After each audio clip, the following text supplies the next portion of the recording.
Қордай ауданында номер 18 балалар жасөспірімдер спорт мектебінің түлегі Виктория Сукачева Тәжікстанның Душанбе қаласында өткен халықаралық турнирде жеңімпаз атанды. Жас спортшы 800 метр қашықтықта жүгіруде 2 минут 11 секунд нәтиже көрсетіп, жарыстың алтын медалын иеленді. Викторияның бұл жетістігі ұзақ жылғы дайындық пен жүйелі еңбектің жемісі. Оны жарысқа Қазақстан Республикасының еңбек сіңірген жаттықтырушысы Алина Ахметова баптап келеді. Халықаралық додада ел намысын абыроймен қорғаған спортшы мен жаттықтырушысын жеңісімен құттықтаймыз. Алдағы жарыстарда да толағай табыстар мен жаңа белестер тілейміз.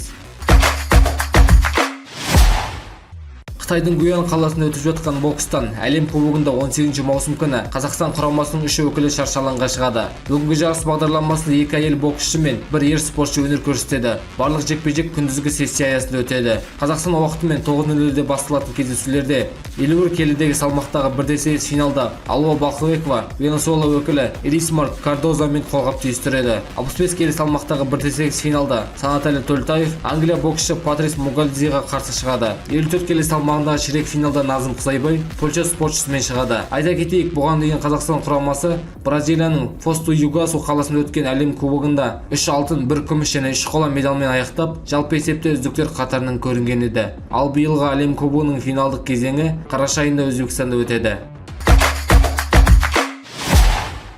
Қазақстан құрамасының жас шабуылшысы Дастан Сәтбаев Қайрат Саптымдағы соңғы ойында 2 гол соғып, жанкүйерлерге жарқын сый сыйлады. Қазақстан премьер-лигасының туры аясында Алматының Қайраты өз алаңында Петропавлды Қызылжарды қабылдады. Бұл кездесу Дастан Сәтбаев үшін алматылық клуб жейдесіндегі соңғы матч болды. Бұдан кейін ол мансабын Англияның Челси клубында жалғастырады. Жас футболшы қоштасу ойында жоғары деңгейдегі шеберлігін көрсетті. Ол матчтың 59 минутында есеп ашып, кейін 87 минутта тағы бір мәрте мергендігімен көзге түсті. Ал Қайраттың 3-ші голын Исмаил Бекболат соқты. Айта кетейік, Дастан Сәтбаев Қайрат академиясының түлегі саналады. Соңғы апталарда клуб оның Атырау және Қызылжарға қарсы кездесулері команда сапындағы қорытынды матчтары болатынын хабарлаған еді. Ойыннан кейін Алматының орталық стадионында жас футболшыға арналған арнайы қоштасу рәсімі өтті.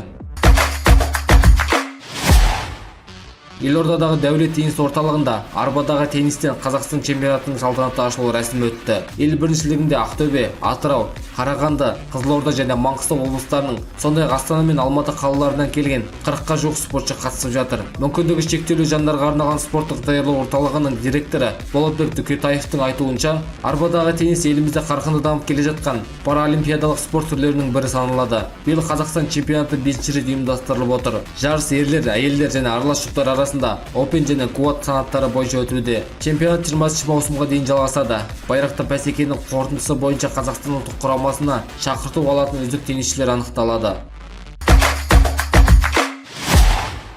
Футболдан 2026 жылғы әлем чемпионатының топтық кезеңіндегі алғашқы ойында Өзбекстан құрамасы Колумбияға есе жіберді. К тобы аясында өткен кездесуде колумбиялық футболшылар басымдық танытып 3-1 есебімен жеңіске жетті. Осылайша Өзбекстан құрамасы әлем чемпионатындағы тұңғыш матчында ұпай еншілей алмады. Айта кетейік, Өзбекстан ұлттық құрамасы биыл өз тарихында алғаш рет әлем чемпионатының финалдық кезеңіне жолдама алған болатын. Бұл орталық Азия футболы үшін маңызды жетістік саналады. К тобының тағдыры бір ойында Португалия және Конго Демократиялық Республикасы 1-1 есебімен тең түсті. Нәтижесінде алғашқы турдан кейін Колумбия 3 ұпаймен топ көшін бастады. Өзбекстан құрамасы келесі кездесуін 23 маусымда Португалияға қарсы өткізеді. Бұл матч топтан шығу жолындағы шешуші ойындардың бірі болмақ.